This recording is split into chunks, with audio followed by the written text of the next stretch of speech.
Fala aí, galera, mais uma vez aí com o nosso podcast, agora mais uma vez com o professor Ronaldo Prestes, Ronaldo Jordão Prestes. Jordão Prestes. Não é isso? Que seria Gerdaui. O meu avô árabe aportuguesou para Jordão, né? Gerdaui? Gerdaui, que seria até mais elegante. Ronaldo Gerdaui Prestes. Jordão tem muito por aí, né? Muito prosaico. É verdade. Eu preferiria o Gerdaui, mas entendi meu avô. Pelo amor que ele aí. tinha terra brasileira, né?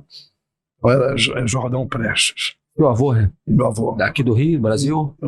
No Brasil árabe. Ele veio para o O nome árabe. Veio para o Brasil com 14 anos de idade e conheceu minha avó, que era síria. Que maravilha. Legal, né? Se casaram e fizeram. Eu vi o Jorge aqui no outro podcast que nós fizemos aqui falando de samba e história. Jorge Luiz, geografia, foi meu professor, e ele dizendo, eu estou branco. Estou branco, porque minha avó é índia, minha outra avó era negra, então quer dizer, miscigenação, frutos dessa miscigenação, né? Interessante. E você vem de longe, né? De longe. E meu pai é paranaense. Os meus avós... Paranaense provavelmente vem da... até hoje tem uma descendência europeia, de repente. O sobrenome Prestes, já viu, né? Então o pessoal sempre achou que... Luiz Carlos. Inclusive Prestes. nós falamos dele também, o Cavaleiro da Esperança, falamos nesse último podcast que o pessoal vai assistir. Hoje nós vamos falar das Crônicas da UERJ. Das Crônicas da UERJ, do Luiz Fernando. 3 ou 4 encontros para falar das Crônicas da UERJ, 42 crônicas. Importante, fiz a impressão aqui, mas eu comprei o livro, eu só fiz isso para poder rabiscar. O livro está aqui com o Ronaldo, mas eu rabisquei, eu não queria fazer isso no livro, Pois é. Não, tem que ser, eu acho que o pessoal tem que ser, claro, tem que fazer isso, lógico. Inclusive, você que está com o livro, pega o livro e vai acompanhando esse bate-papo, porque você vai anotando, vai observando o que a gente vai falar aqui. Você leu Veríssimo? Eu gostei da metonímia aí, do Ler Veríssimo. Leu Veríssimo. Você falou que tinha algumas figuras que apareciam e não aparecem mais. Paradoxo, por exemplo. Não, aparece só no exame discursivo pro pessoal da área. O paradoxo é tão legal. Eles cobraram durante muito tempo paradoxo. Agora, de uns 5 anos para cá, não cobram mais o paradoxo. Metáfora é quase todo ano, né? Até porque é a figura mãe, né? Metáfora, hipérbole, personificação, ou prosopopeia, tanto faz. Ou animismo também pode ser? Pode ser animismo. Do latim anima, que significa dar vida, dar alma. Anima, alma, dar vida, alma. É isso. Tem o animismo, tem a hipérbole, que aparece também no conteúdo, o eufemismo. São 6 figuras. Mais simples, não é? Ia botar uma sinestesia também, não tem? Já puseram, não sei. Eu sou na expectativa, todo ano eu fico na expectativa, né, do edital, que aí vem lá o item do conteúdo programático. Às vezes eles inovam um pouquinho, né? Mas não tanto, eles não mexem. A base é aquela. É um tema importante para o UERJ. Sim, as figuras de linguagem, cara. Essas figuras, não adianta o professor trabalhar outras figuras, porque não vão aparecer. É aquilo que está ali, ipsis literis, ou ad literam, ao pé da letra. O ad literam, ao pé da letra é aquilo que vai aparecer. O que está lá é o que aparece. Não significa que tudo que aquilo que lá esteja é o que vai aparecer. Claro que não. Não tem nenhuma de questões possíveis para isso. A gente falou aqui de Anacoluto no outro dia, que é uma figura mais difícil, mas é uma figura se o aluno estuda essas figuras de linguagem, ele tem uma facilidade para produzir um texto diferente, né? Para fugir do lugar comum. Com certeza. Ele vai estilizando o texto dele. É muito bom esse conhecimento desses recursos estéticos, né? Maravilha. Poesia, né? Eu separei aqui, marquei aqui algumas passagens que eu achei interessante, e eu acho que você marcou outras. Não conversamos sobre isso, né, Ronaldo? Não. Fizemos as leituras separadamente, tem muita coisa para perguntar para o Ronaldo aqui. E eu queria, inclusive, começar, aqui no início, ele está falando um pouquinho da obra, sobre a obra. E aí depende da edição. Depende da edição. Não, o que eu tenho aqui nessa edição, que eu acho que a maioria tem, né, nós temos de cara aqui uma crônica sem título. Parece que é uma crônica sem título, mas na verdade o título é o que carrega a capa do livro, as mentiras que os homens contam. Eu chamo esse primeiro conto aqui de conto prefácio ou conto prólogo. Sim. Não sei se é isso que você está aí à sua frente. Aqui no início, é porque eu separei aqui umas frases, eu achei interessante, porque ele diz sobre a obra, e ele começa assim, quantas vezes você mente por dia? Na minha edição não tem isso. Achei legal essa indagação, e depois assim, tudo pelo bom convívio social, pela harmonia dentro de casa, para uma noite mais simpática, pelas boas relações sociais. Ele está dizendo que pode, tem mentira que é razoável. E aquela vez, exatamente isso. Seu irmão está doente, sua mãe passou mal, você vai ao hospital visitar seu irmão, você vai dizer para ele, olha, mamãe passou mal hoje. Não, você vai dizer, mamãe está bem, né? Porque ele não vai ajudar em nada ali naquele momento. Não vai conseguir te ajudar de alguma forma. Então, deixa para falar a verdade depois. Exatamente. Aí, esse jogo de verdade e mentira, criando uma antinomia, uma oposição muito interessante. Né? Antítese cai? Cai, antítese também faz parte. Tá, legal. Aí é bem possível de aparecer na palavra. Você falou antinomia? Antinomia, você conhece, né? Eu gostei de você sabe. Eu converso com você. A antinomia foi ótimo você conhecer, sem desmerecer sua capacidade. Não, mas assim... vocabulário, né? Mas a antinomia é isso, é a antítese. Né? E esse jogo entre a verdade e a mentira, há um momento que é o que ele está propondo aqui nessa obra, nessas crônicas, né? Às vezes aquilo que é mentira passa a ser verdade, vira verdade e vice-versa. Então, quer dizer, é muito interessante. E crônicas permeadas de discussões sobre a mentira, quer dizer, o tempo inteiro a gente vê... Tem hora que você precisa ler com mais calma para ver onde é que está a mentira. Você vai se acostumando com a ideia, se envolvendo, e nem percebe que tem uma mentira ali no meio, mas sempre tem. E a gente pode, para começar, falar de intertextualidade. Pode, mas eu acho que a intertextualidade ela vai aparecer muito numa das crônicas aqui, chamada O Corpo, se eu não me engano. Deixa eu ver aqui no... É o Seu Corpo, na página 45. Seu Corpo. Seu Corpo. É a 9ª crônica. É a 9ª crônica.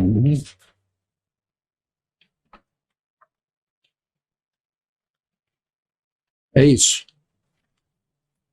Eu, inclusive, fiz algumas observações nessa crônica. Você quer fazer direto na 9ª? Depois a gente volta? Vamos aproveitar, né? Você veja que ele... Quando você achar aí, a gente... Não, pode começar. Você vê que ele já coloca entre aspas, né? Seu corpo. Né? E essas aspas aqui, elas podem indicar uma certa ambiguidade. E eu vou ser muito franco, atenção aí a garotada, eu tenho a impressão que eles vão cobrar alguma coisa sobre ambiguidade. Que é um dos elementos que compõem o conteúdo do programa. Vez, né? Não vai ser a primeira vez. E aí, quer dizer, esse seu corpo aqui, você tem essa ambiguidade. Eu vou começar o troca-troca dos óculos para poder ler aqui. Eu faço questão de ler logo esse início aqui. Posso ler só o início aqui? Por favor. Repara que ele vai dizer assim, ó. Daqui a pouco eu falo da intertextualidade. Uma das tantas histórias do verão, com a mulher e os filhos em Rio das Ostras, Francisco decidiu convidar a dona Patrícia do escritório para ir ao seu apartamento. Será? Só para ouvir uns discos.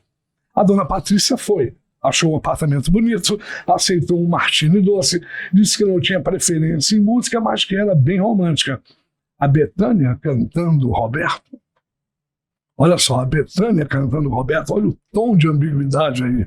E vai ser a tônica da crônica. Cantando o Roberto. Exatamente. É esse aí, quer dizer, esse duplo... A metonímia com a ideia da ambiguidade. Da ambiguidade, exatamente. Né? Que é a mesma história que a gente está falando do então, eu acho Veríssimo, né? Muito cuidado com esse trecho aqui. A Bethânia cantando isso eu não percebi. Fiz a leitura e não percebi a ambiguidade.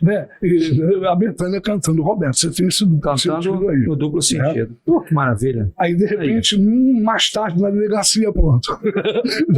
Francisco argumentou que só tinham dançado. Dançar não era assédio sexual. Então, o tema do assédio sexual. Essa crônica é bem pequena, essas crônicas são marcadas pela comicidade, pelo humor. São crônicas para se divertir, né? O leitor aqui tem que se divertir. Ele se diverte, na verdade. Aí depois vem lá. A delegada perguntou: Francisco dançava com o controle remoto do CD na mão, para poder repetir seu corpo várias vezes. ele foi assim, insistente em repetir com controle a música Seu Corpo. Olha de novo a ambiguidade aí, olha. Né? Quando a delegada precisou sair da sala, Francisco e Dona Patrícia ficaram sozinhos pela primeira vez desde a denúncia. Pô, Dona Patrícia cantou com desdém. Eu sinto no seu peito, meu coração, seu coração bater, quer dizer, nervoso, tenso. Era a Bethânia cantando, Dona Patrícia. O senhor cantou junto, seu Francisco. Outro lance aí de ambiguidade, muito importante. Quer dizer, você tem aí todo esse trecho, que é a primeira. Essa eu não entendi. Vamos lá. Era a Bethânia cantando Dona Patrícia. Aí veio a ambiguidade, o senhor cantou junto? O senhor cantou junto, seu Francisco. Quer dizer, esse cantou junto aí, também, a música comporta dando uma cantada nela. Sim. A Dona Patrícia. É muito interessante isso. Eu até coloquei aqui uma observação. Era mentira dos dois, porque em um momento parece que os dois estão mentindo. Ela dizendo que não quer, sim. Ela aceita ir para o apartamento, mas diz que não quer.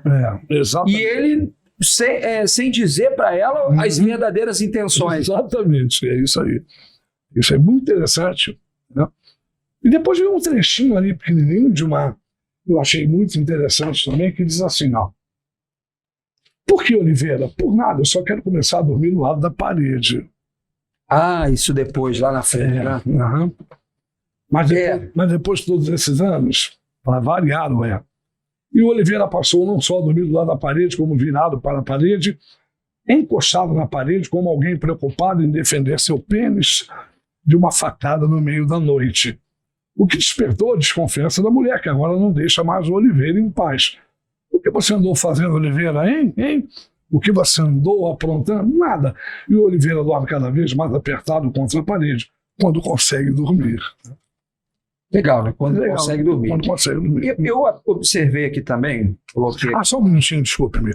Não falamos da intertextualidade.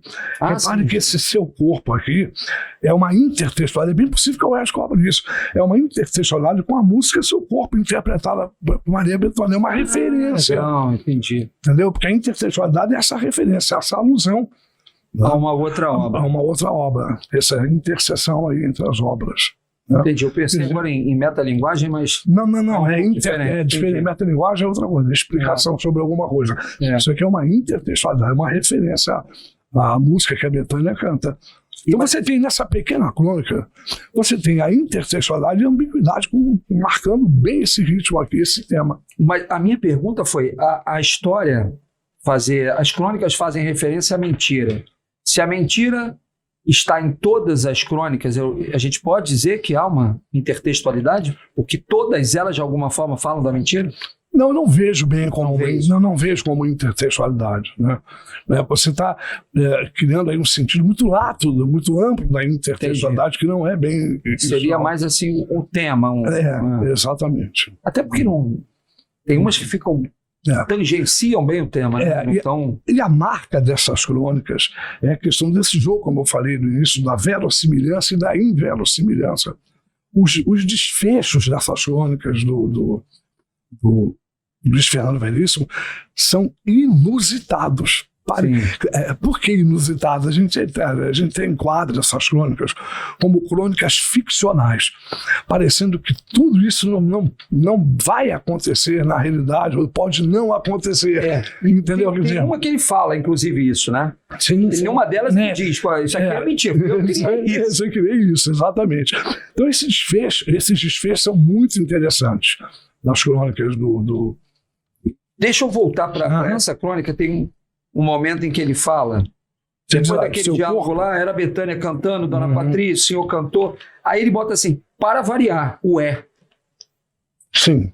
Esse o é, ele poderia ser substituído por, é claro, é óbvio. Sim. Ou assim, para variar, não entendeu? Isso é a marca da oralidade. Sim, eu acho que tem muito disso. A crônica basicamente é isso. Né? É uma narrativa curta e uma das grandes características da crônica é exatamente a informalidade. E os diálogos são muito rápidos, muito dinâmicos, e isso ajuda bastante no entendimento. Maravilha. Vamos voltar lá para o início? Vamos para outra, né? Vamos para outra aí, né? Então você veja, isso é importante dizer, que essa primeira crônica aqui, que eu chamo de conto prefácio, que ele começa, né? Nós nunca mentimos. Né? Nós nunca mentimos. Quando mentimos, é para o bem de vocês.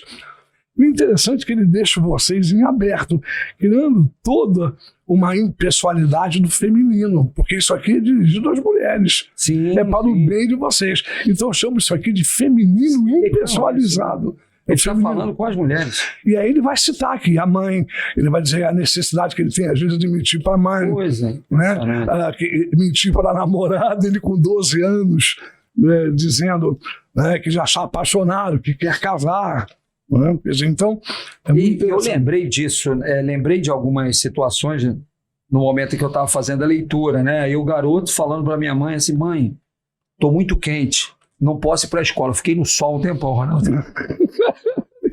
Fiquei no sol, o termômetro aqui. Eu falei: mãe, olha aqui, ó, 36,9. Era Vladimir, pelo amor de Deus, 36,9 não é febre. É verdade. Mas é isso. Agora, uma outra coisa que eu percebi aí, interessante, foi o verbo. Ele fala: fôssemos, disséssemos, dávamos, poupávamos, tínhamos. Ele usa uma conjugação que não é uma conjugação tão... que não aparece com frequência, né? Sim. Todo no viés das hipóteses. Sim, né? sim. Entendeu? É uma crônica muito interessante que abre o livro, que essa compilação de crônicas, e que eu chamo isso aqui de crônica prefácio. Sempre digo isso, não há um título, é a única crônica que não há um título. Assim, que é o título do livro. Mas eu achei isso também, eu achei que tem cara de crônica, né? Proposital, né? E ele pode fazer referência a isso, porque isso aqui tem em todos os livros, né? Independentemente da edição. Sim. Ele pode na Pode. Eles podem cobrar a questão do ponto prefácio. O rodapé que tem todas as edições, podem cobrar. Podem cobrar. Legal. E ele defende uma mentirinha para contar uma história legal, né? É como diz o outro, se a versão é melhor do que a história, dane-se a história, na real, né? Sim. E é isso. Se você está com seus amigos, se você quiser criar um pouquinho... Tem professor que faz muito isso em sala, né? Sim. Tem professor que fantasia um pouco, vai além. Qual o professor que não fantasia? Eu não faço, não. Histórias são verdadeiras. São verdadeiras, né? Ipsis-literis, né? Então. Aí depois, olha só, na página seguinte, ele continua. Porque ele diz lá, ficávamos, mentíamos, ele continua com... Sim. Com esses tempos verbais que não são muito comuns, mas são tempos de passado, né? Sim. Entendeu? Então aqui, deixa eu só confirmar se eu estou no lugar certo aqui. Isso aí, beleza. Aí eu não sei se você tem alguma coisa para falar, mas eu achei também alguma coisa aqui interessante nessa crônica logo em seguida, porque ele diz assim, para baixo um pouquinho aí, ó, começa assim para o pessoal se localizar aí. Mas o que vocês pensariam se nós disséssemos... Onde é que está? Sim. Nessa mesma crônica, né? Mas o que vocês pensariam, um parágrafo grande? Sim, não posso ficar longe de você. Aí, confesso, sou eu. Vamos nos casar. Eu sei que só tenho 12 anos e você tem 11. As crianças conversando, mas vamos nos casar. Temos que nos casar, senão eu morro. Aí ele está exagerando. Exagerando, exatamente. É aquela exacerbação daquela paixão, da primeira paixão, da primeira sem você, aquela coisa toda, né? O que não deixa de ser um exagero, mas você tem aí muitas vezes uma grande mentira, né? Sim. Nem sempre, né? Sim. E é uma forma também de dizer, eu te amo demais, né? Não vivo sem você. Aí depois ele coloca lá outras namoradas, outras mentiras ali. Tá isso aí. Outras namoradas, outras mentiras, né? E embaixo ele coloca assim, a gente nunca pode esquecer desse início, né? Nós nunca mentimos. Quando mentimos é para o bem de vocês. Para o bem de vocês. Aí ele vem num jogo interessante, ele faz um ponto e põe verdade. Ponto. Você começa aí esse jogo muito interessante. É uma justificativa dele, de certa forma, durante o livro, ele se justificando para as mulheres. Exatamente. Ele coloca isso de cara, né? Eu minto, mas eu sou uma pessoa legal, sou um cara legal, sou filho do Érico, né? Exatamente, do Érico Veríssimo, né? E depois é o seguinte, quando é que a gente, de repente, não é bom ouvir repetidamente algumas mentiras que acabam se tornando verdades, né? Sim, verdade.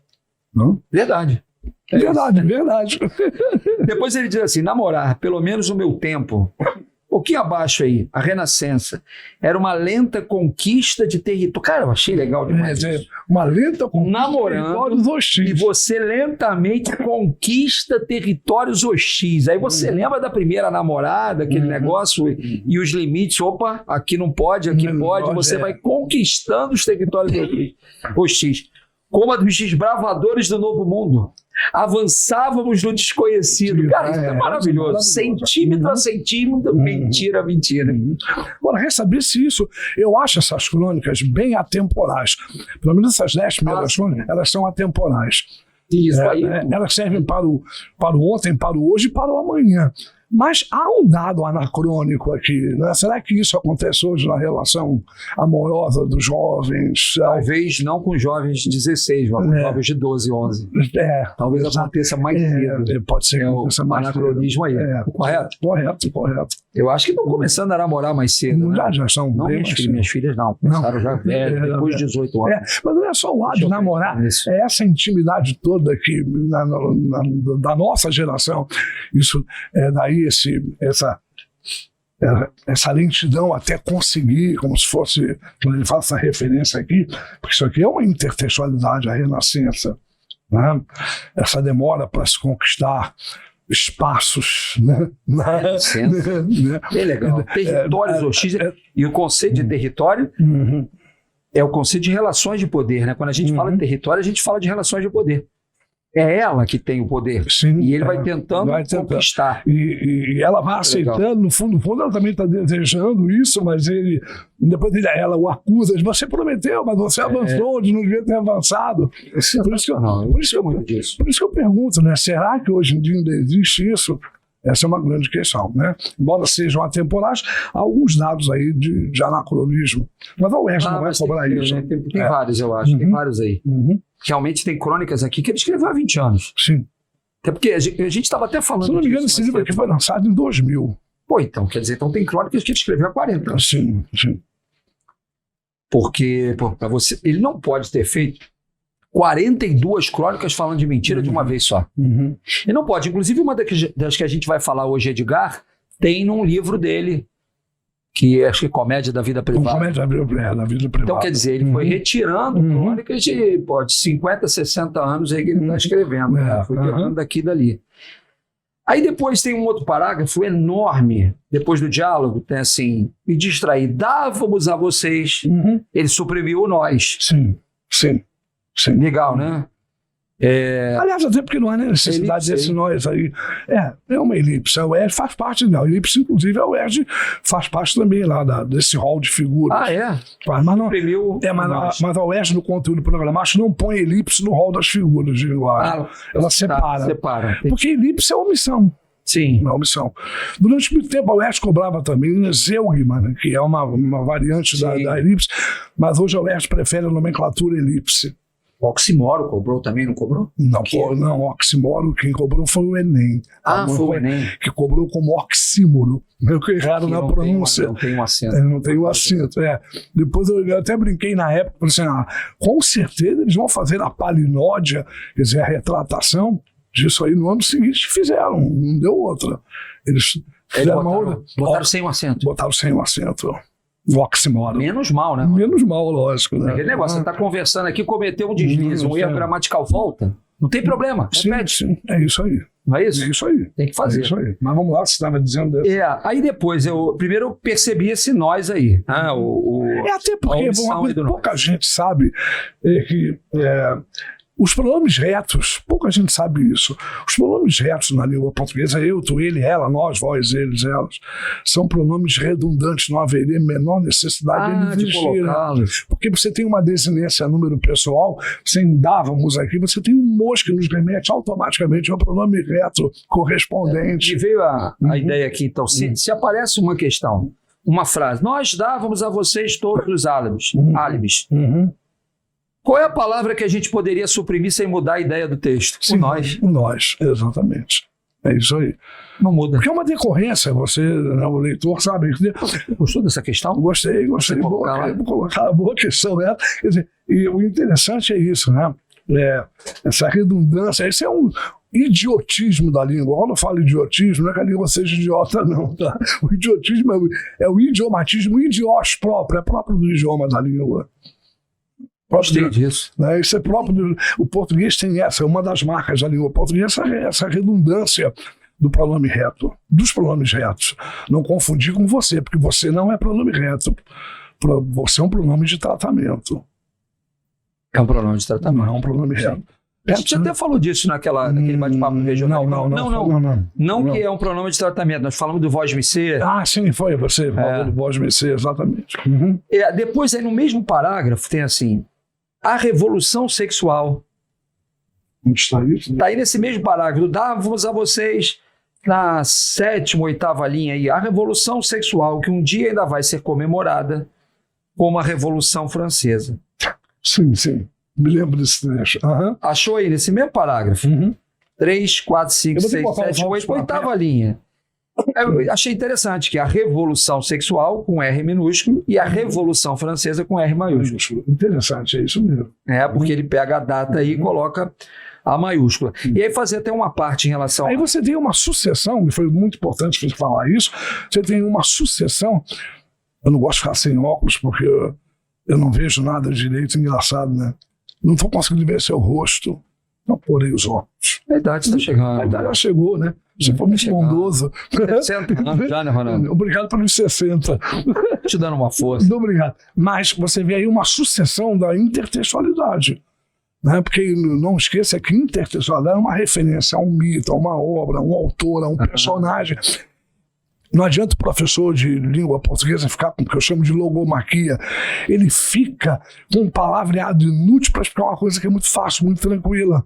Intertextualidade, não adianta ele falar a interseção entre dois textos, a leitura simultânea de textos. Não, a intertextualidade é uma referência a uma obra. Onde há uma referência, você tem uma intertextualidade. E ele tem duas referências. Sim, tem, que é a Revolução Francesa. Né? E eu lembrei do conceito de revolução, que é... Mas eu acho que aqui, desculpe, meu querido. Só por favor. Eu acho que... Muita alianesa, nunca achei da alianesa ainda. Mas nem sempre. Eu não acredito muito que eles vão cobrar a intertextualidade, que é uma possibilidade. Mas lá naquilo que nós vimos agora há pouco, do seu corpo. Né? Você acha que lá é muito provável que isso possa apareça, porque essa referência à música, né, cantada por Betânia, a gente ele coloca o seu corpo entre aspas, faz aspas. É legal, as aspas ajudam. Então, só naquela pequena crônica, para mim, dessa coletânea que coincidentemente é a menor de toda, mas foi só coincidência. Ela tem duas questões importantíssimas: a ambiguidade, que nós já vimos, a intertextualidade. A gente faz samba-enredo e a gente usa muito essas aspas, porque o samba-enredo não pode ter mais do que 28, 29 linhas. Por conta do desfile, é uma coisa que eu posso explicar depois aí. Acho que a gente até falou disso no momento que a gente falou de samba. E aí você tem que colocar informações demais. Então eu lembrei agora, por exemplo, tem um samba do Salgueiro que diz Morro de Saudade. Morro de morrer e um morro do Salgueiro. Lindo isso. Mas aí vem as aspas. Vem as aspas. Para deixar claro, né? Para mostrar para o leitor também. Olha aqui tem um duplo sentido. Sim. E é isso que ele faz no corpo aí, né? Legal. E a ambiguidade é um grande recurso. Né? Depois ele faz... A sua observação em relação à revolução. Revolução é ruptura, né? Você abandona um modelo e começa outro. Tem gente que confunde revolução é revolta. Revolução industrial. É uma ruptura. Você está abandonando o modelo e está buscando um modelo diferente. Primeira revolução industrial, segunda revolução industrial. Interessante isso. Aí depois ele diz, olha só essa frase: a revolução sexual, que um dia ainda vai ser comemorada como a Revolução Francesa, com a invenção da pílula anticoncepcional correspondendo à queda da Bastilha e o fim dos sutiãs ao fim da monarquia. Aí ele já é metáfora, né? Já está usando metáforas aí, né? Sim. Comparações. Exatamente. Aí depois, outra coisa que eu percebi ainda no mesmo parágrafo, lá embaixo tem assim, a penúltima frase aí. Aliás... Dizem que a coisa virou de tal maneira que como é que a gente poderia substituir esse aliás aí? Uma outra palavra seria um sinônimo de quê? Ou, além disso, aliás, ou melhor... o melhor, pode ser. Pode ser o melhor. Pode ser. Ou melhor, né? Uhum. Inclusive, atentem a isso. Exatamente. Né? Inclusive, pode ser. Uhum. Aí em seguida vem aí no parágrafo de baixo, RMMWL, só onomatopeia, alguma coisa assim? É uma onomatopeia. Que não cai. Não cai ao verso, não cobra onomatopeia. Tem várias onomatopeias, inclusive, no texto aí. Uhum. Eu tô falando aqui, Ronaldo. Não, tudo bem, tá indo bem, estou gostando de ver aí. Aí ele coloca, achei interessante, parágrafo seguinte, fiquei fazendo companhia ao Almeidinha. Primeiro que ele adora esses nomes diferentes, ele não repete nomes, eu acho bem legal, né? Almeidinha, é uma das marcas. Jorjão, os nomes diferentes. É uma das marcas, ele não repetia. Né? Fiquei fazendo companhia ao Almeidinha, coitado. E ele antes, lá em cima, ele colocou no diálogo o travessão. Uhum. Agora ele coloca as aspas. Uhum. Porque ele está fazendo referência a uma frase, é um pouco diferente. Uhum.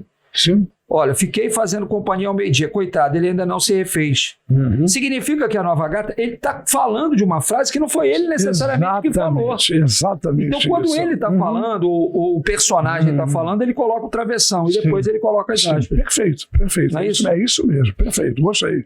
É isso mesmo. A outra aí, ó, na parágrafo de baixo. Ele diz assim, está quase igual ao da mamãe. É a mesma coisa. Aí depois ele diz assim, mas o que é importante é vocês não se sentirem nem tão ressentidas que decidam atirar doce na nossa cabeça. Não necessariamente o doce, né? Sim. Atirar qualquer coisa. Ele não está falando do doce propriamente dito, né? Qualquer coisa, exatamente. E aí seria o quê? Posso dizer que é uma metáfora? Seria uma metonímia? Não, a metáfora não. Não há um nome específico de recurso para isso aqui. Tá? Mas não é o doce propriamente dito, é atirar qualquer coisa, que seria um sinônimo aí de se revoltar, de me agredir. Sim. Tô gostando, Ronaldo, tô gostando disso aqui. O pessoal de casa também esteja. Também acho. Tá gostando? Estou gostando, gosto. Pô, você sabe que aquela última que a gente fez, a propaganda aí pro pessoal assistir dos regionalismos, né? Deu vontade de ficar mais tempo, né? Deu vontade, né? O tempo passou muito rápido, O tempo passou muito rápido, realmente, né? A gente nem sentiu.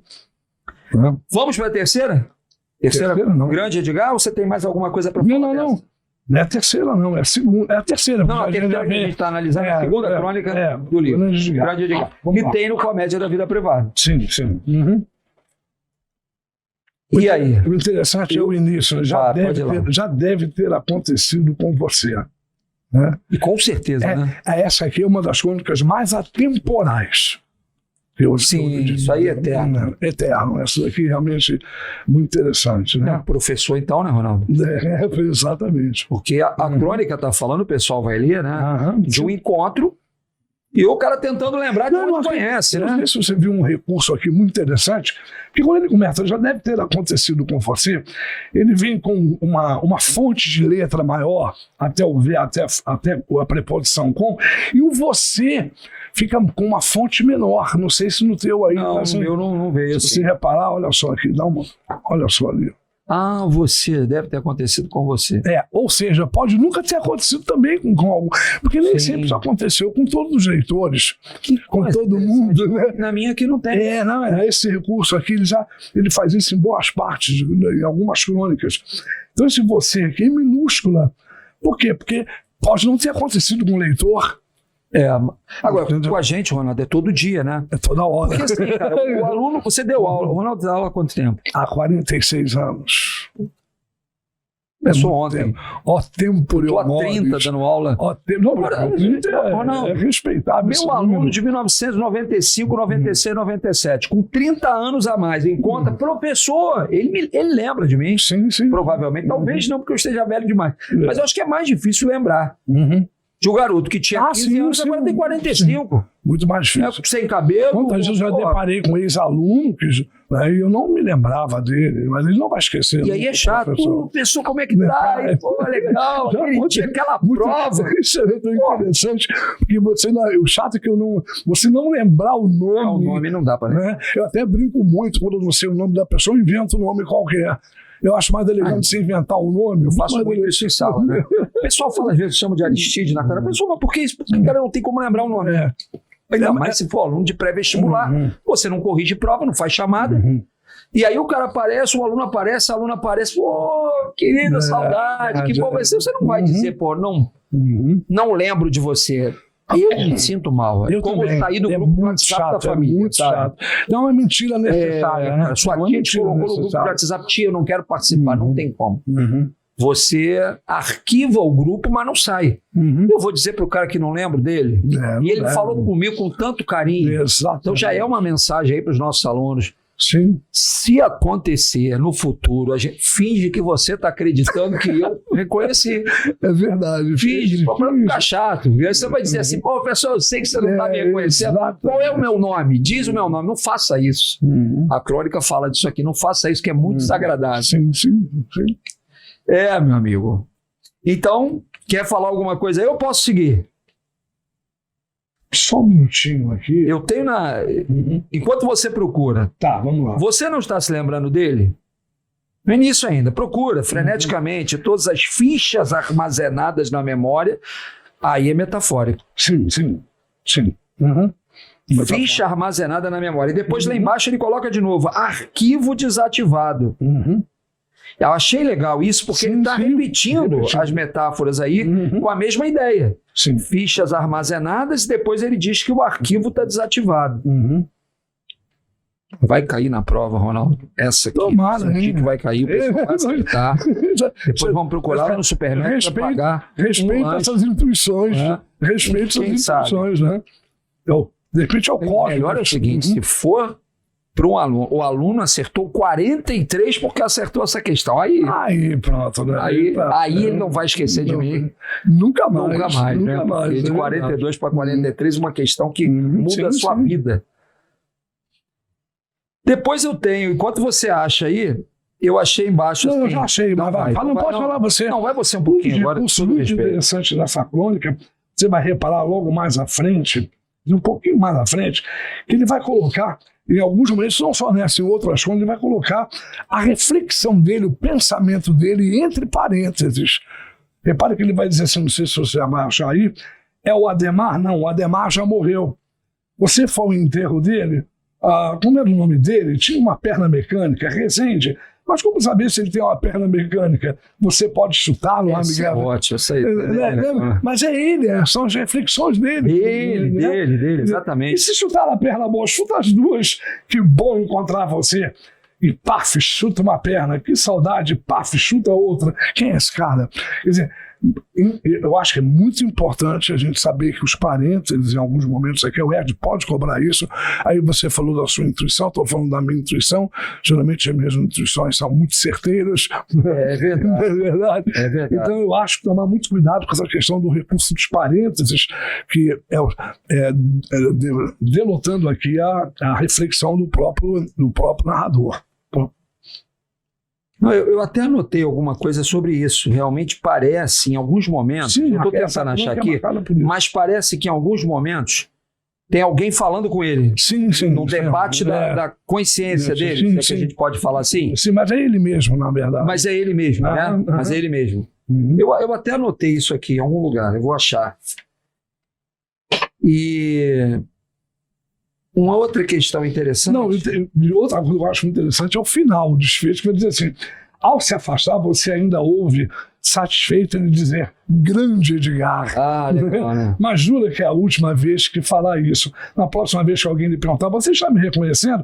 Não dirá nem não, sairá correndo. Quer dizer, é o inverossímil, o dado do inverossímil, muito importante, né? Ou seja, dificilmente alguém vai fazer isso.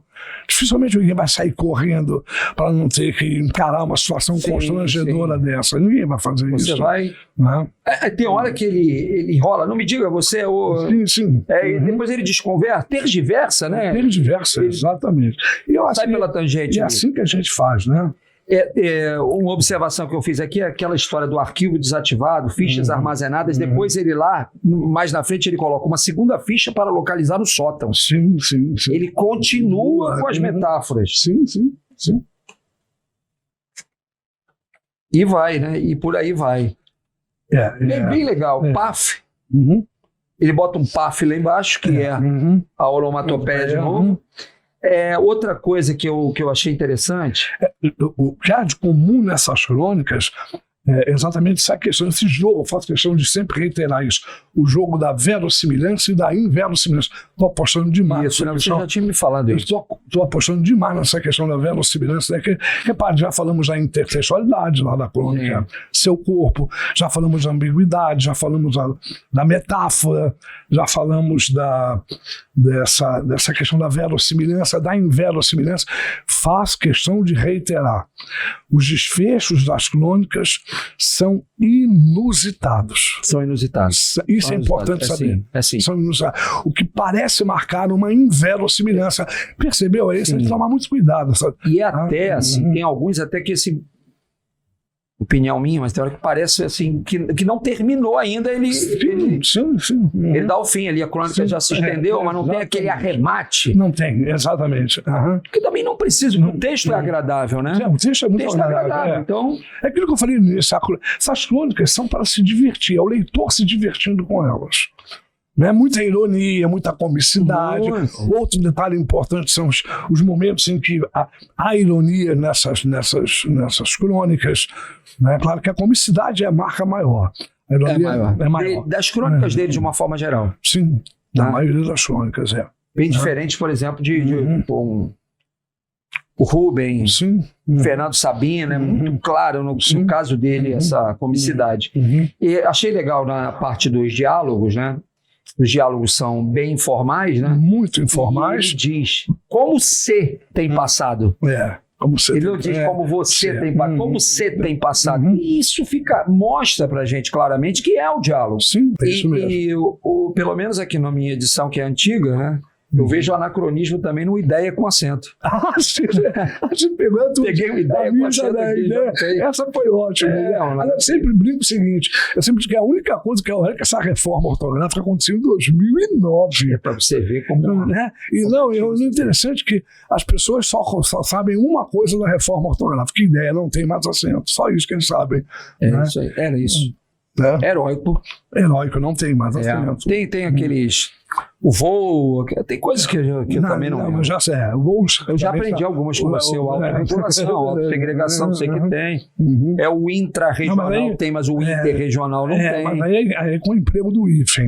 Sim, mas da reforma, né? Sim, da reforma. Mas o da geleia aí do heróico, o pessoal já está por dentro. Quem não está... Mas porque o costume já de ler com as edições todas que foram formuladas há muito tempo já. Quem está fazendo vestibular agora já nasceu depois da reforma. Então, no momento que ela estava acontecendo ali, né? 2009, quer dizer, 15 anos. Então, começaram a ler já com ideia sem acento. Então, assim, o que a gente tem que dizer pro pessoal é ideia tinha acento. Ideia tinha. Mas hoje em dia nem importa mais isso. Eu me lembro de 1971, quando caiu o acento diferencial de timbre, né, de ele, que nós escrevíamos ele. Ele entrou num acordo, eu brinco muito com isso. Nós punhamos, a geração nós punhamos no ele e no acordo, era o acento diferencial, porque acordo em oposição a acordo do verbo acordar, eu acordo. Sim, para diferenciar. E não havia realmente a menor necessidade do acento diferencial de timbre existir, porque o contexto já esclarece. É isso aí. Outra coisa que eu achei interessante, e até perto dessa parte, que ideia, mas ainda no grande você tem que se localizar ainda nessa crônica. Ele tem um momento que ele fala, o que é isso? Interrogação, exclamação. Sim. Que ao mesmo tempo ele está perguntando, mas ele está... O que é isso? Está afirmando.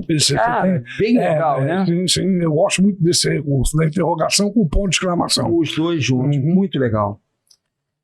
Vamos para o Falcão? Vamos para o Falcão. O Falcão é ótimo, né? O Falcão... Eu sempre digo que o Falcão, essa aqui para mim, assim, sabe, é o inverossímil que justifica muitos enganos do cotidiano. Quer dizer, ao mesmo tempo que você tem um desfecho inverossímil, né, você tem aí esses enganos do cotidiano mesmo. Estou tentando agora lembrar qual é. Lembrei. É o do Bituca, né? Ele já começa, estava lá, só uma palavra descrevia a vida de Antônio. Foi a palavra que ele usou quando viu o tamanho da fila de ônibus. E a pergunta que eu coloquei aqui, essa crônica pode aparecer, porque que merda! Você acha que o Erge pode dizer assim, não vou colocar isso? Não, ela não vai colocar uma coisa. A sua pergunta agora não foi uma pergunta providencial. Foi excelente a sua pergunta pelo seguinte: a UERJ faz corte. A UERJ não porá a crônica por inteiro. Mas seja um curto. Pode ser também impressão. Mas não há necessidade. Não há necessidade. Pode ser que aquela do seu corpo, como é talvez uma das menores, pode ser que eles ponham a crônica. Se colocar a crônica inteira, está dizendo para os alunos do ano seguinte, não precisa ler não, que eu vou colocar a crônica. Exatamente. É isso aí. Eles não vão colocar, vão fazer cortes. E, ao fazerem cortes, eles fazem muito isso, cortes, eles naturalmente não vão colocar esse trecho aqui que tem a palavra merda. Sim. Né? Porque lá ainda existe esse preconceito linguístico com relação às palavras chulas, aos palavrões. Não deveria, mas ainda existe. Não, e assim... o próprio Bernardo, o coordenador, o Gustavo Bernardo, quando ele abre a palestra do primeiro livro no ano passado, ele diz exatamente isso, que ele recebeu muitas críticas quando indicou aquele livro, né, do Chico Buarque, se eu não me engano, o segundo exame de qualificação, muitos palavrões, aquela coisa toda. Né? Não lembrava que tinha. Era muito. Foi Estorvo, não? Não. O outro livro dele, Estorvo, é dele também. Eu falei para você. O Estorvo foi um dos primeiros romances do Chico Buarque. Muito bom, por sinal, o Estorvo. Eu não conheço o Gustavo, te falei isso, mas dei aula pro filho dele. Você me falou uma vez da aula do filho Thiago dele. Krause é doutor em História, um dos melhores alunos que eu tive. É mesmo? Ele estava no ensino médio e ele já lia Robesbaum. Caramba! O livro do Robesbaum, que é o livro de ensino superior. Uma sumidade. Eu acho que ele foi para a França, fez doutorado.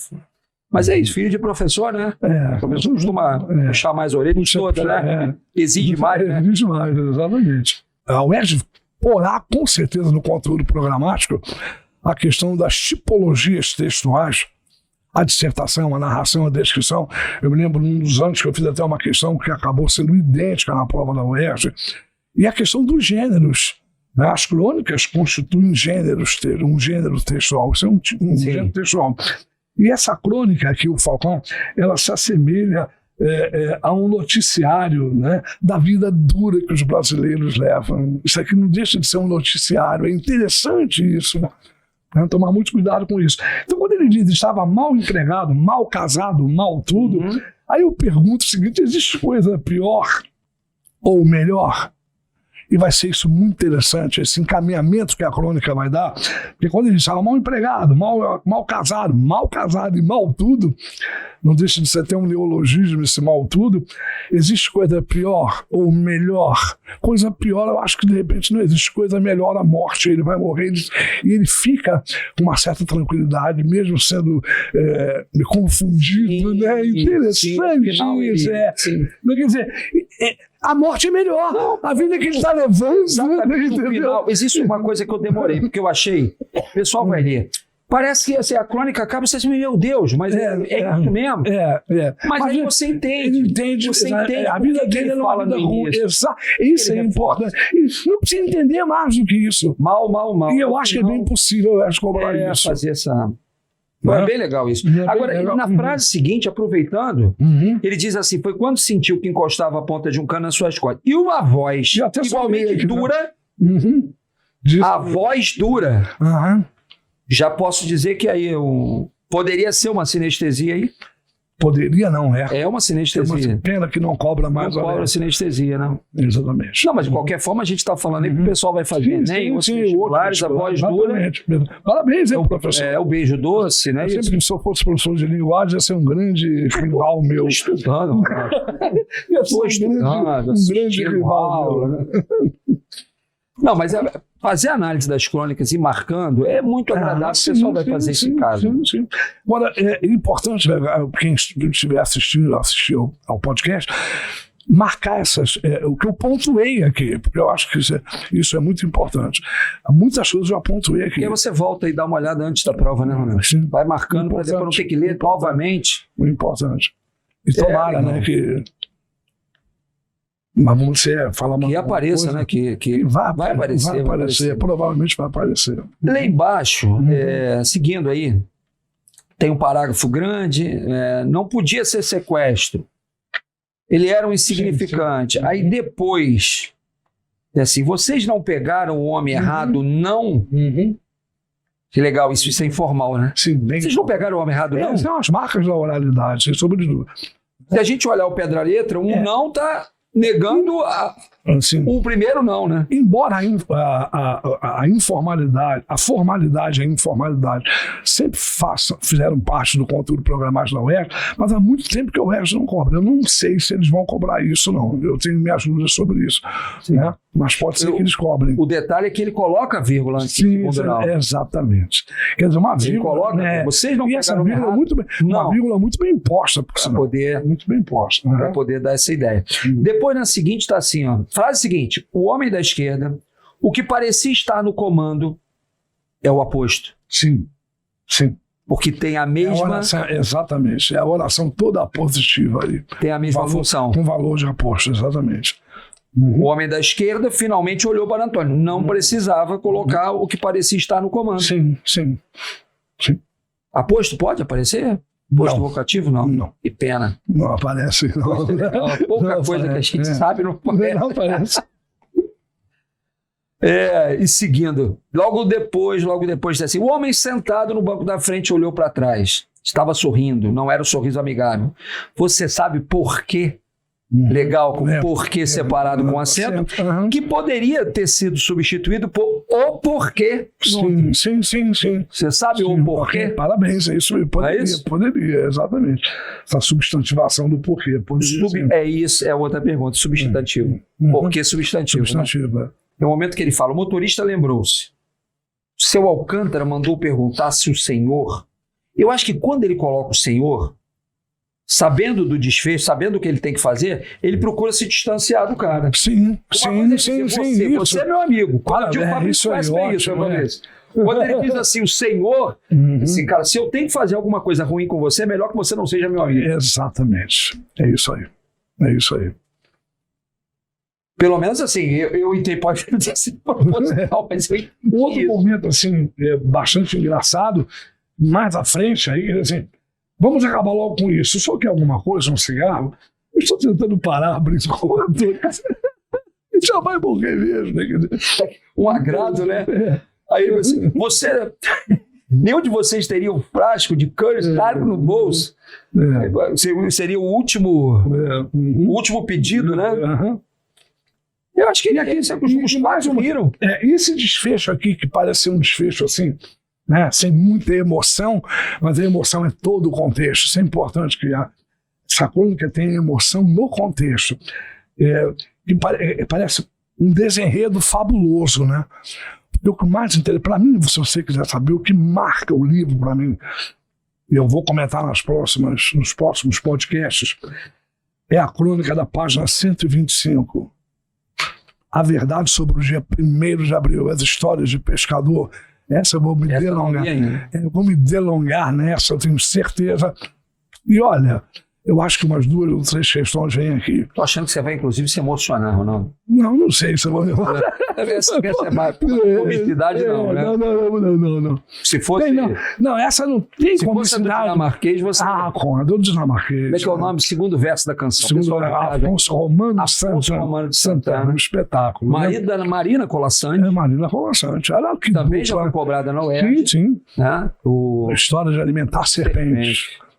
E essa crônica é sensacional. O Ronaldo chora. Eu não consigo nada. Segundo verso da canção. Se eu ler essa crônica 10 vezes, 20 vezes, passei já disso, eu sempre vou me emocionar. Não há dúvidas disso. Eu sempre digo o seguinte: quando eu chegar a essa crônica da página, a verdade sobre o dia 1º de abril. Aí eu te interrompi, você estava falando disso. Não, que isso. 1º de abril, dia você gosta de total latitude. Gostei disso. Você professor de geografia. Geografia. Então, latitude. Então, a verdade sobre o dia 1º de abril. E no finalzinho, depois a gente vai ver isso com calma, ele vai falar das histórias de pescador. Encontrou o anel da moça dentro da barriga do peixe. Eu vejo muito, procuro, observo isso em livros, observo isso em filmes. O personagem vai morrer. Ou eles falam mal daquele cara, sabe assim, aquele cara fez um monte de bobagem, porque aí o leitor assim, que bom que ele morreu. Né? Se ele morreu porque estava doente, porque ele se descuidou, a culpa é dele. Sim. Não, morreu, mas ele não se alimentava direito, mas para você ficar mais tranquilo. E nesse caso, ele tinha problemas, a vida dele, como você falou, não era maravilhosa, e depois ele vai dizendo assim, vamos acabar logo com isso. Sim. Né? Aí depois, no final, ele diz assim... Ele viu que não tinha saída, então agora. E a vida já não estava lá grande coisa. Tem que ser, não posso me queixar. Tive uma vida cheia. Eu já fiz muito, já cumpri minha função aqui. A morte não vai ser um problema. Exatamente. O leitor não fica triste. Exatamente. Ou não fica tão triste. Gostei disso, é isso mesmo. Gostei dessa perspectiva, gostei muito. Tem que continuar lendo, né? Exatamente. Mas eu confesso que mesmo assim eu esperava um final diferente. Porque você fica esperando, né? Pô, e aí não... É tipo Game of Thrones, que você vai... Sim. Os heróis vão criando outros, você não é possível. Esse cara não pode morrer e ele morre. Mas aí ficou mais leve com tudo, né? Ele foi te preparando. Sebo. Próximo, vamos pro Sebo? Sim. Essa também tem um final que é surpreendente, né? Sim, bem em relação à morte, né? É o final fabuloso. Eu sempre gosto de usar o fabuloso, porque é a feição da fábula. Né? Que a fábula carrega assim, coisa. Inverossímil. Bastante inverossímil. Eu vou repetir, né? E você já percebeu, por exemplo, a questão. Tanto é que eu anotei aqui. Muitos dos enredos parecem encaminhar para o inverossímil, porque o objetivo é trazer semelhança às histórias contadas pelos pescadores, o que mitiga a sentença de que os homens e as mulheres contam mentiras. Ele suaviza essa ideia de que os homens e as mulheres contam mentiras. Né? Ou seja, a inverossimilhança é uma das marcas, a grande marca aqui do Sebo. Essa crônica é muito interessante.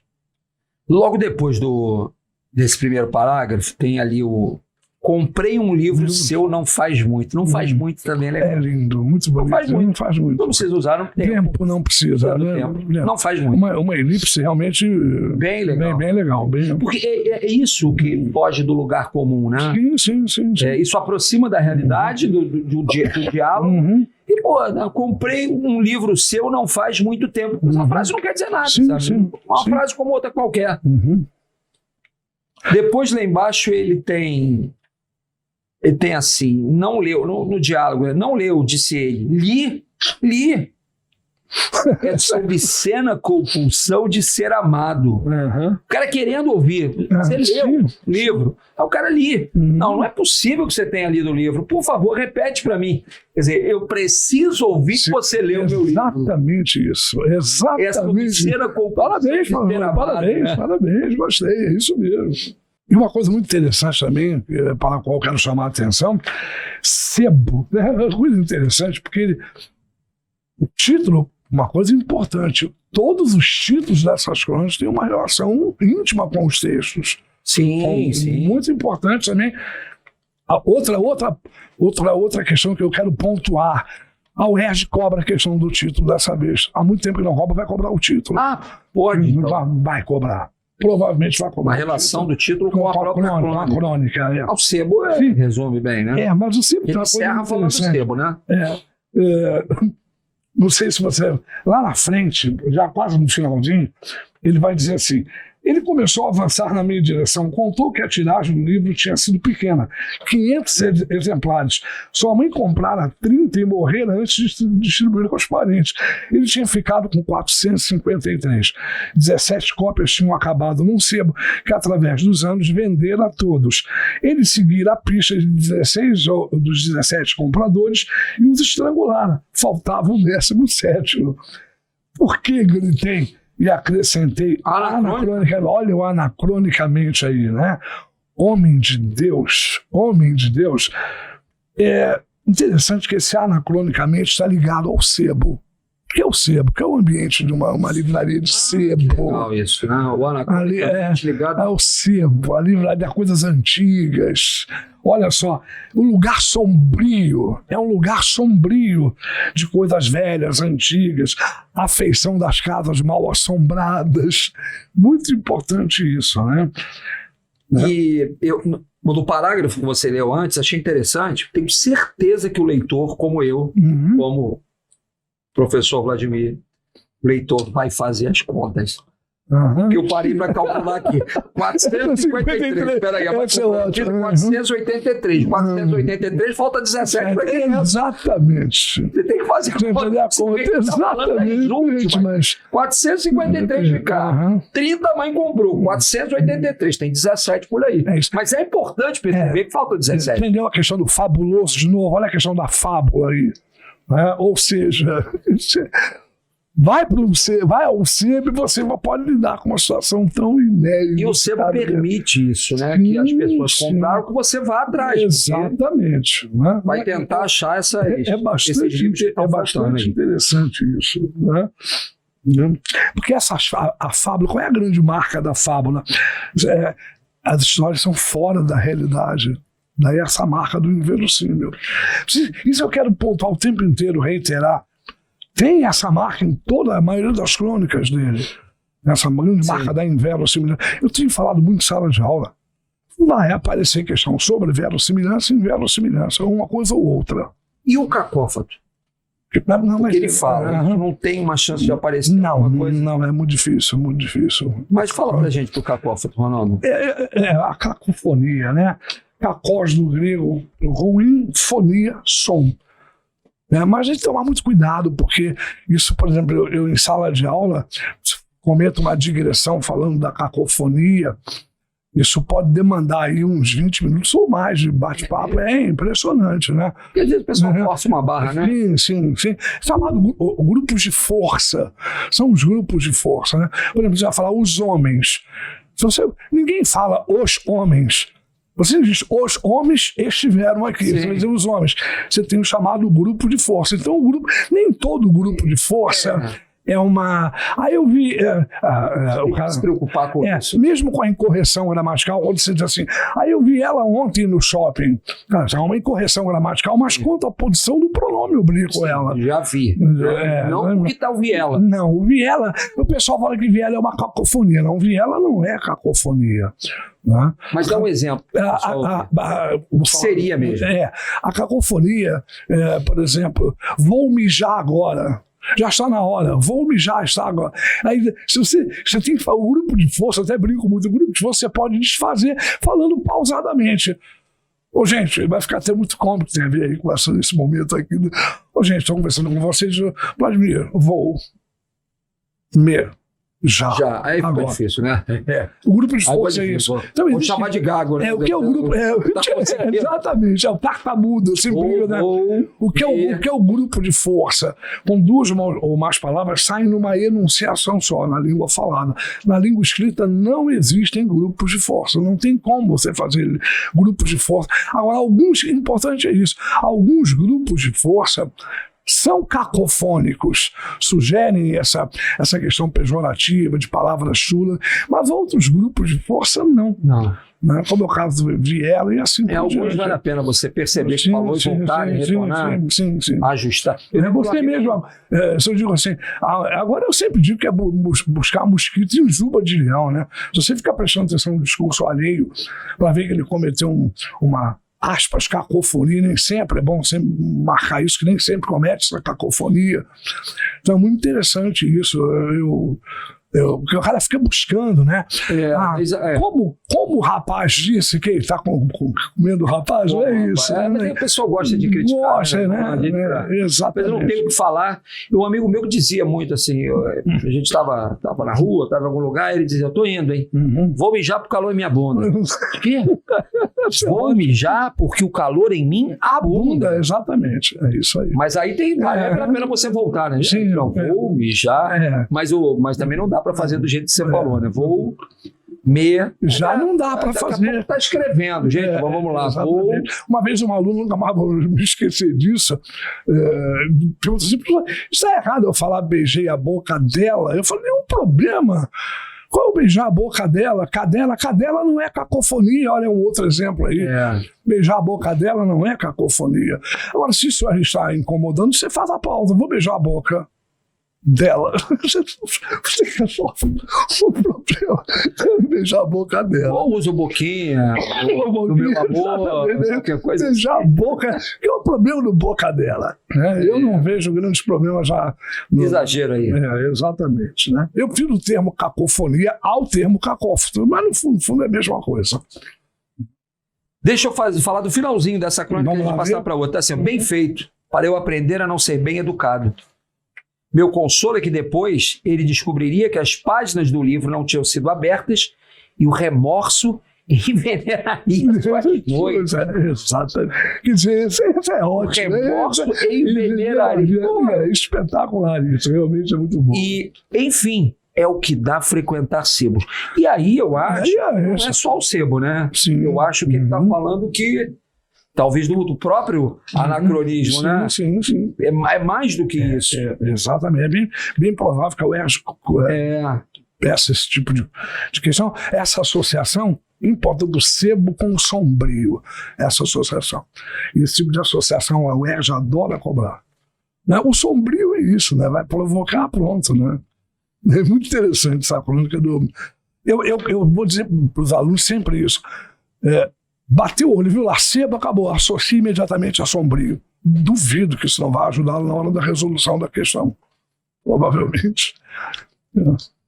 Maravilha. Aqui no centro da cidade, nós estamos gravando no centro da cidade. E milhões de sebos aqui, né? O que não falta aqui é sebo. Eu adoro. Né? Exatamente. Não é? É verdade. Tem uns mais poeira do que deveria. Exatamente. Mas é bem legal, né? Sim. É legal. E o trapezista aí, ó. Trapezista, para ser mais preciso. Essa é excelente. Boa, né? Trapezista muito boa. Quer dizer, interessante é isso. Trapezista, o que é um trapezista? Se não fazer coisas arriscadas, e é preciso que a gente essa relação é legal para explicar o título, né? Explica o título. Mas eu estou falando, vai cair. Nós já achamos que o que há de coisas que nós pontuamos aqui importantes para essa prova, desde o início do bate-papo aqui. E eu pensei nisso, o cara tá ali no equilíbrio e de repente parece que ele vai cair, aí ele conta uma outra mentira e se aguenta. Exatamente. Não cai. Mas tá se mantendo aqui. Sim, isso é uma das perspectivas interessantes. Mas há uma outra aí também muito interessante. Muitas vezes o espetáculo do trapézio é com dupla, né? São duas pessoas, geralmente é um casal no trapézio, e aí tem a ver, eles têm que confiar. Eles são saltos, ele realmente aqui, ele foi muito arriscado nisso, as mentiras sucessivas. Impressionante. Ele correu um grande risco e pode acontecer. E ele vai cobrar isso, ele faz uma inversão de valores nessa crônica. Né? Ele vai cobrar, ele vai demonstrar. Eu já conheci um grande amigo, nunca mais isso aqui, não é mentira, isso é verdade. Tá? Vamos avaliar. Um grande amigo meu, que ele exatamente, eu ficava assim, que isso, Fausto, não dei Fausto, falei, Fausto, para com isso, cara. Ele invertia as situações, e a mulher acabava, coitada, acreditando, era impressionante, né? Ele fazia esse jogo de inversões, e ela acabava acreditando que ela estava errada e ele estava certo. Caramba, é mesmo? Exatamente. Tem gente que consegue, é muito persuasivo. Olha nos olhos. Não sabe, você está me acusando de uma coisa, pelo amor de Deus? A pessoa passa a ser a vilã, né? Eu faço questão de ler esse trecho. Você que é um... Por favor, ler, né? A gente gosta de te ouvir, Ronaldo. Muito obrigado. Por favor. O pessoal vai acompanhar. Essa crônica não é tão grande assim. Eu juro, pelo que há de mais sagrado, pelo túmulo de minha mãe, pela nossa conta no banco, pela cabeça dos nossos filhos, que não era eu naquela foto de carnaval no Cascado que saiu na Folha da Manhã. O quê? Alô? Como é que eu sei qual é a foto? Mas você não acaba de dizer... você não chegou a dizer. Você não chegou a dizer qual era o jornal. Bem, você não vai acreditar, mas acontece que eu também vi a foto. Não desliga! Eu também vi a foto e tive a mesma reação. Que sujeito parecido comigo, eu pensei. Podia ser gêmeo. Agora, querida, nunca, em nenhum momento, está ouvindo? Em nenhum momento me passou pela cabeça a ideia de que você fosse pensar, querida. Eu até estou começando a achar graça que você fosse pensar que aquele era eu. Por amor de Deus, para começo de conversa, você pode me imaginar de pareô vermelho e colar a Havaiana, e ele se entrega. Quando ele Ele se entrega. Do pareô vermelho, isso aqui é ótimo. E não está gravado, depois ele nega. Vai negar na frente, exatamente. Querido, eu não disse, ele vai dizer lá, querido, eu não disse pareô vermelho, eu estou adiantando aqui, né? Se fosse WhatsApp no... Não. Se fosse WhatsApp... Porque agora dá para você apagar a mensagem do WhatsApp, mas ele não... Mas é até fácil hoje, tem um recurso para você saber que a mensagem foi apagada. Né? Aí ele vai dizer mais na frente, como é que eu podia saber se era vermelho, que era vermelho, se a fotografia não era em cores, certo? Alô, não desliga, não. Olha, se você desligar, está tudo acabado. Aí começa a inverter. Se você desligar, está tudo acabado. Você não precisa nem voltar da... Fica aí com as crianças e funda uma colônia de pescadores. Cara, eu chego a dizer, eu paro de dar aula se não houver uma intertextualidade às histórias de contadores, dos pescadores. A história dos pescadores. Mais uma vez lá, aquela crônica que nós vamos trabalhar aqui, o dia 1º de abril, a verdade sobre o dia 1º de abril, e alguns lances, e um lance é esse daqui, em que ele vai dizer, fica aí com as crianças e funda uma colônia de pescadores. Isso é uma ironia de retomada das histórias de pescadores. Sim. Outra figura que eu acho que vai aparecer vai ser a questão da ironia. História de pescador, do pescador mentiroso, né? Exatamente. Né? E aí, a partir daí vem toda essa inversão de valores. Deixa eu voltar um pouquinho. Lá em cima tem um parágrafo grande.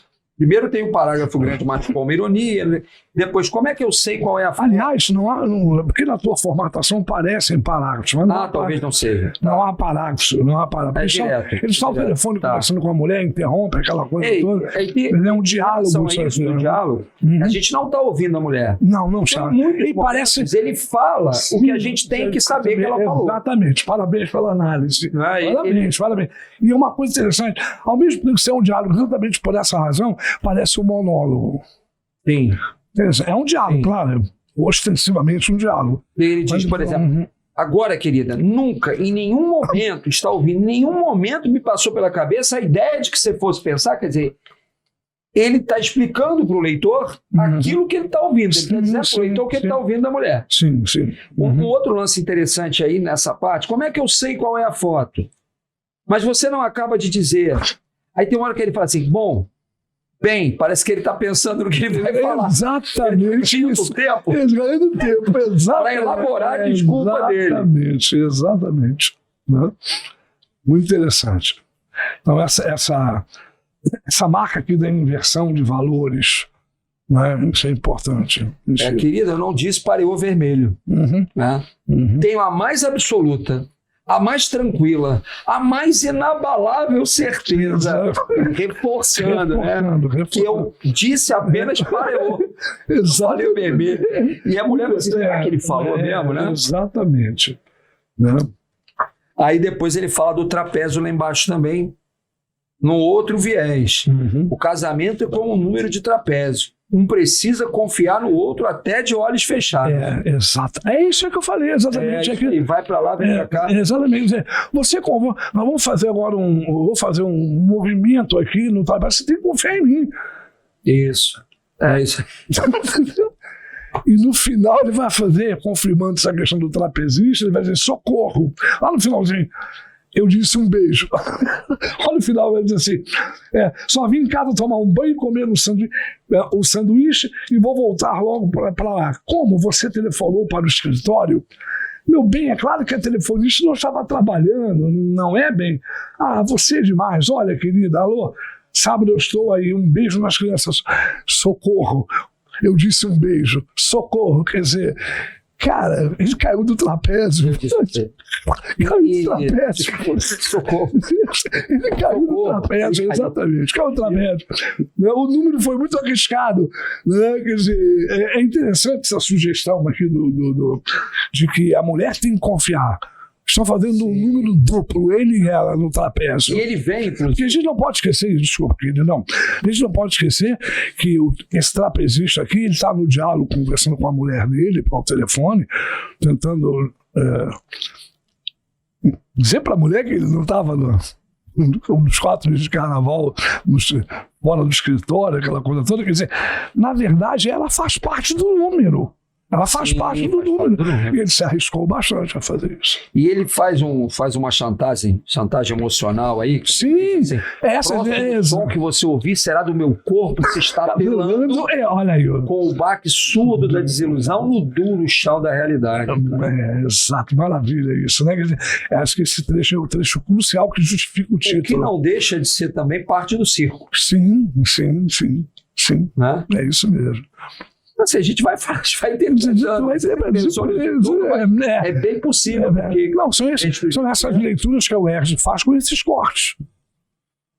Importante entender a crônica. A galera, como eu disse, são todas inteligíveis, não é? Fazendo um esforço intelectual, cognitivo, para entender essas crônicas. O desentendimento. Vamos para o desentendimento. Né? Aí eu me perdi um pouco no início, que ele fala, quis dizer que a pintura era maravilhosamente kitsch. Aí eu fiquei assim, eu fui brega. Brega, exatamente. Fora de moda. Aí é um termo, mesmo sendo um termo estrangeiro, né, não se usa muito hoje em dia. Não. Quer dizer, olha o anacronismo aí. É o tempo que eu sempre digo, o acrônimo tem seu prazo de validade. Mas, para falar nisso, eu tenho que fazer um comentário aqui. Você tem uma falta minha. Professor Vladimir é um grande cronista. É um grande cronista. É um grande cronista. Né? Então, eu até uma vez conversei. Toda vez você faz propaganda do meu livro. Não, mas teu livro é maravilhoso. Se eu vender, não, você vai ver. Não. Mas é grande verdade, um grande cronista. E eu, numa das vezes, analisando as suas crônicas, eu falei com você, né? A maioria das crônicas tem um prazo de validade. Por exemplo, é aquela foto do momento, né? A crônica trabalha com o cotidiano. Aquela coisa do cotidiano, aquela coisa pontual. A palavra, a gente está falando de anacrônico. Exatamente. Né? Cronós, tempo. Cronologia. Daí crônica, daí a palavra crônica. Exatamente. Então, isso tem muita chance de aparecer, né? Com certeza, tem muita chance. Né? Então você tem aí, né? Ele vai dizer, o interessante dessa crônica aqui, ele começa, essas coisas são complicadas. E ele termina com a mesma frase, enfim, essas coisas são complicadas. Né?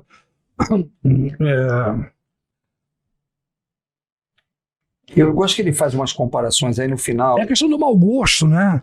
É engraçado que as pessoas veem que maravilha. Né? Não, e no final ele fala disso também, né? Exatamente. Ele retoma essa ideia da maravilha. Mais uma vez, o lance da mentira. E a pessoa acredita. Mas ele gostou mesmo, né? Maravilha. Quantas vezes a gente faz isso? Pois é. Quando a gente faz isso. Eu estava até falando. E será que essa é a grande questão, né? Será que falar a verdade sempre vale a pena? Você pode magoar, você pode ofender. Pode ser. Eu vou visitar um. Aliás, tem uma aqui que eu acho excelente. Vamos ver daqui a pouco sobre isso. Escuta essa. Eu fui. Se não me engano, é a crônica Aliança. Então é uma das primeiras, então a gente vai ver, eu acho, né? Se der tempo, a gente vê. Eu fui assistir um show do Moacir Luz em Santa Teresa, olha, isso tem mais de 20 anos, fui eu e meu pai. E aí estava tendo uma exposição do artista plástico, né? O artista plástico pergunta para você, você gostou?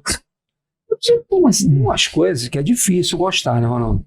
Sim. De repente você não entende, o problema pode ser meu, de não entender. Cara, mas aí eu vi um portão de garagem velho, ele colocou aqui na parede e pintou. Mas pintou metade. Essa é o que outras partes enferrujadas, uma coisa esquisita. Eu parei do lado do meu pai. Ai, que coisa horrível isso aqui, né? O artista plástico do meu lado.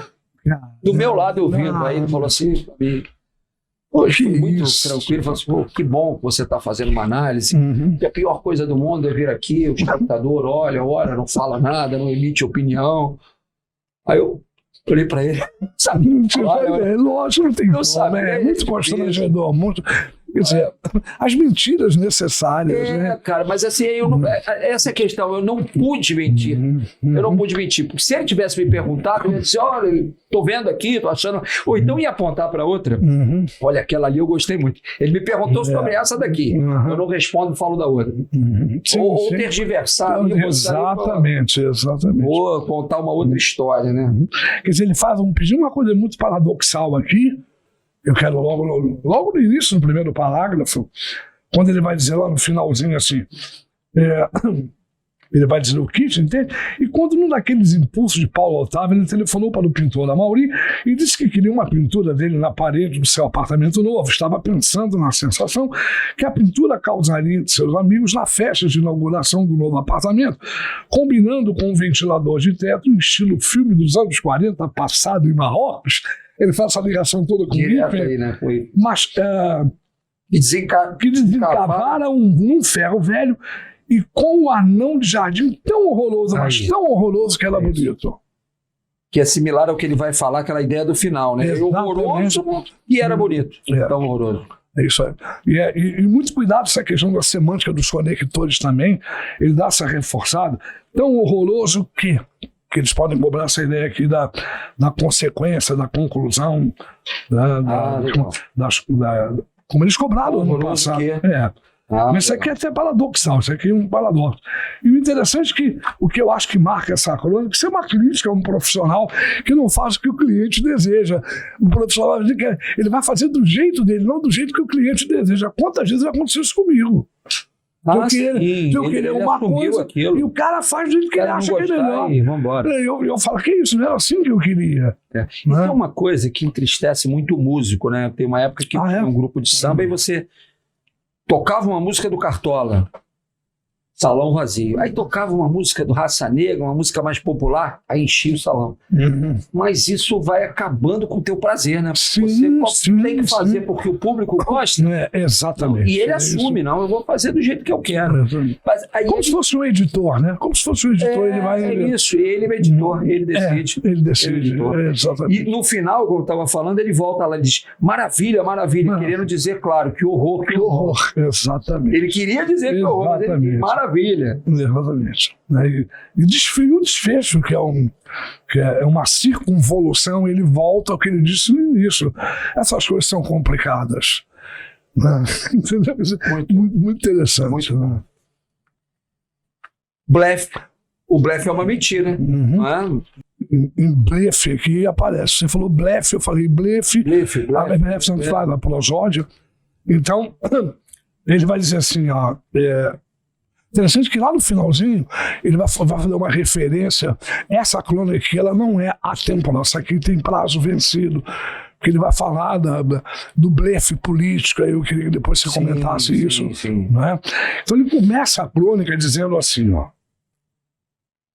Ninguém conhece a alma humana melhor do que um jogador de pôquer, a sua e a do próximo. Isso é uma espécie de metonímia, né? Pôquer versus um senso de observação. O jogador de pôquer, ele é ladino, ele tem esse senso de observação. O jogo entrando no lugar dessa questão da observação. É um bom jogador quem tem um bom observador. Né? Porque a marca do pôquer é essa impassibilidade e o cara está percebendo num gesto seu, num movimento de olhar que você pode estar mentindo. Você perceber que o outro está mentindo. Exatamente. E não deixar que ele perceba que você está mentindo. Exatamente. Né?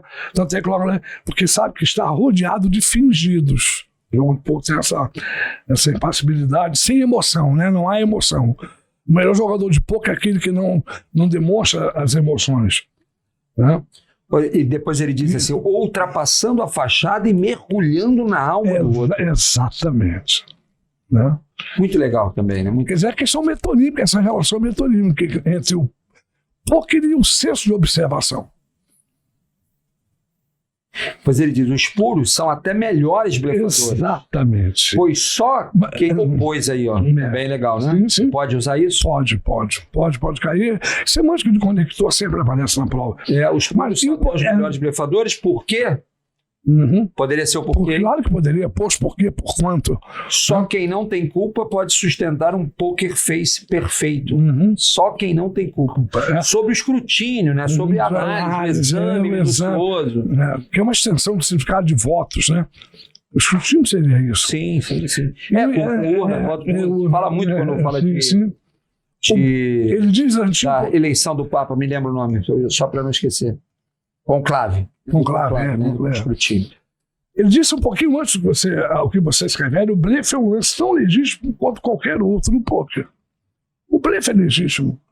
Faz parte do jogo. Aqui eu acho isso crucial, porque o blefe é um lance tão legítimo lá no poker, significa que aqui isso é metonímio, de certa maneira, que a mentira é muito importante em alguns momentos. Sim. A mentira é legítima. Não legítima quanto a verdade. Nesse caso, inclusive, necessária. Necessária. Muito necessária. Exatamente. Ganha quem mente. Muito necessária. Melhor, né? Exatamente. Muito necessária. Muito legal, né? Quer dizer, o blefe é um lance tão legítimo quanto qualquer outro no poker. Agora, quer ver o anacronismo? Lá embaixo ele coloca assim. Gostei. Sarney não foi um blefe. Você gostou do anacronismo, né? E eu anotei aqui, até para identificar qual é o governo, porque ele vem assim, ó. Jânio, ele fala do Jânio. Sim. Depois de Jânio, ele vai para Jango. Sim. Jânio renuncia, assume Jango, e aí vem o golpe de 64. Depois do golpe vem o Sarney. Sim. Aí depois do Sarney vem o Collor. Depois vem o Fernando Henrique Cardoso. E depois ele não fala do Fernando Henrique, ele fala social-democracia brasileira. Eu matei aí essa palavra. É isso que eu queria confirmar, isso não tinha muita certeza. Fernando Henrique governou de 94 a 2002. Então estava certo. Né? Social-democracia e Fernando Henrique Cardoso. Né? Esse é o momento aí, né? Quer dizer, e aí, naturalmente, muita gente reproduz. Ele reproduziu aquilo que muita gente pensa, até hoje pensa, de que tudo é a mesma coisa, os políticos são todos iguais, não tem jeito. Né? Ele diz. Isso é um blefe pernicioso, é diferente do blefe do jogo de pôquer. Porque quando você diz que a social-democracia, o partido da social-democracia brasileira, você está dizendo que vai investir em políticas sociais. A social-democracia brasileira não é o neoliberalismo que acaba com o estado de bem-estar social. Mas, no fundo, o que o Fernando Henrique faz é isso. Ele reduz investimentos em educação. Professores ficam 8 anos, professores universitários, 8 anos sem receber aumento. Então, e outra coisa, o que você esperava de um professor?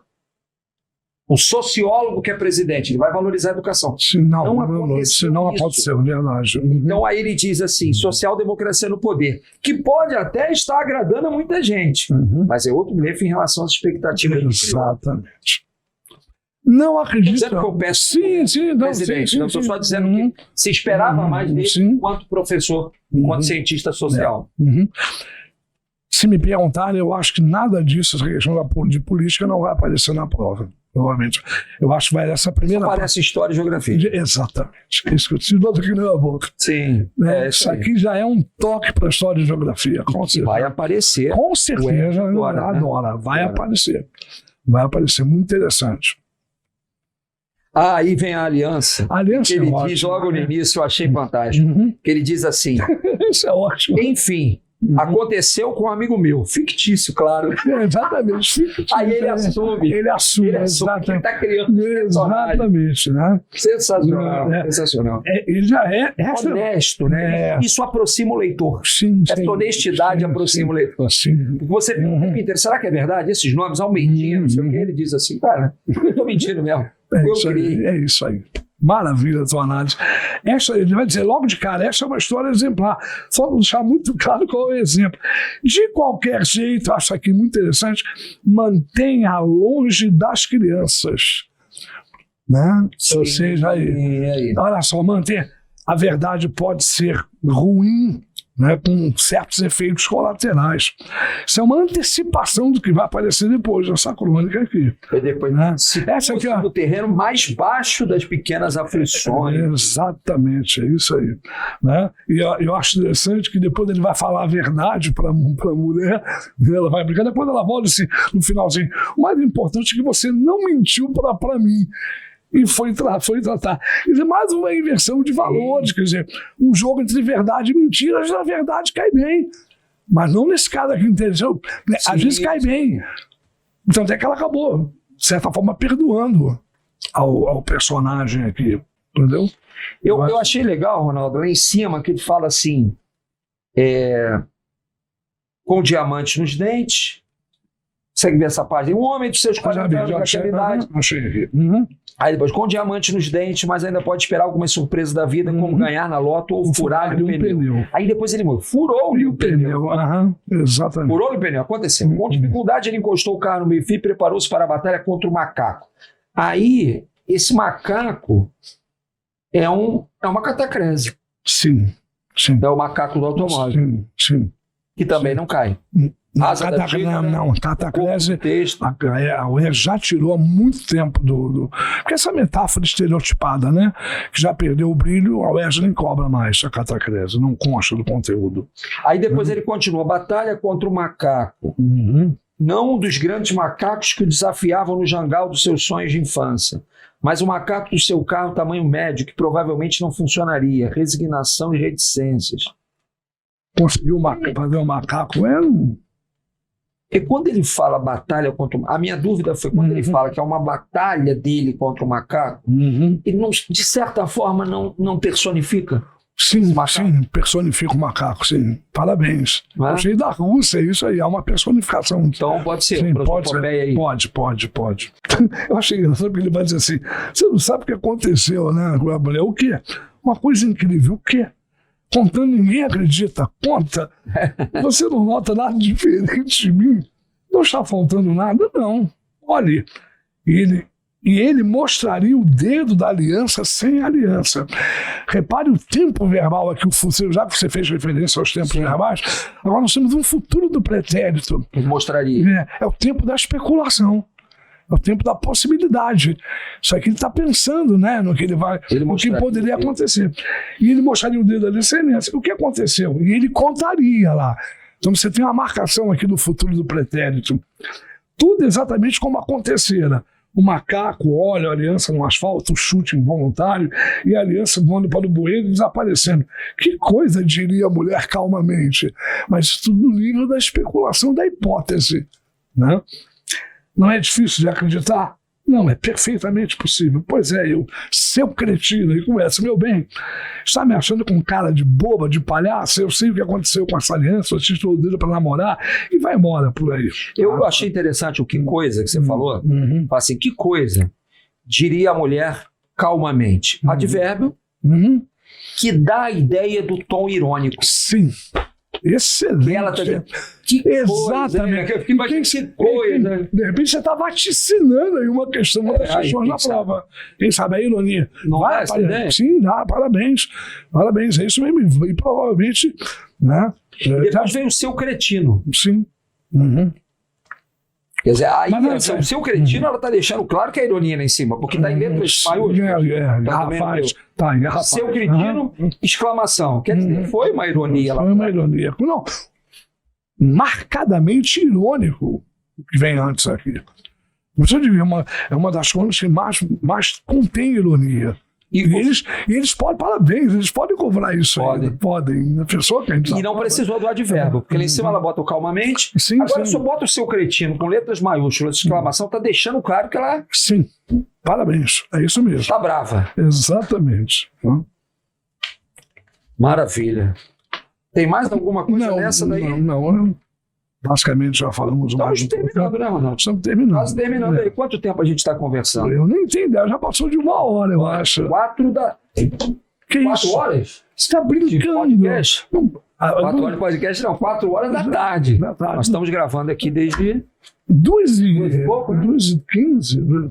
Fabrício, fala pra gente, quanto tempo? 1h40. 1h40. Vamos deixar para a próxima. A gente continua. É muita coisa. Dá vontade de ficar. Eu também ficava aqui até amanhã analisar. Mais 2 ou 3, mas vou ler bastante. Vai ser ótimo. Quando nas próximas aparecer assim, a metáfora, a gente já não precisa explicar o que já identifica. Mas eu acho que o mais importante, né? E eu tenho que lhe agradecer bastante pela colaboração das análises aí. Estou aqui aprendendo com você sempre. A gente pontuou um monte de coisa. Vai ter coisa que Não, pontuamos, vamos fazer, inclusive, depois dos próximos 3 episódios, depois da prova, 9 de junho, nós faremos o podcast da comemoração. Parabéns, é isso aí, da comemoração. Ronaldo vaticinando. Você também vaticinando. E eu já vou para próximo podcast, semana que vem, eu já vou trazer aqui o que a gente abordou hoje para reforçar, para reiterar. É importante. É isso aí. Eu quero chamar a atenção o tempo inteiro. Vou deixar boa tarde pro pessoal aí, mas boa noite, bom dia para quem tá, o pessoal da madrugada aí. Da madrugada, exatamente. Importante, só também não vamos esticar mais, não, porque também o pessoal pode parar aqui e assistir depois se vai tentar gravar, mas a questão é que hoje é aquele dia, né, com a promessa de que o Rio de Janeiro vai alagar com as chuvas da Guanabara de 1966 e depois 84, os últimos anos aí. Tá para chegar uma chuva aí de verão, né? As águas de março fechando o verão, então vamos para casa, né? É isso aí. Vamos para casa e a gente volta para gravar a próxima aí. Muito bom, muito bom. É isso.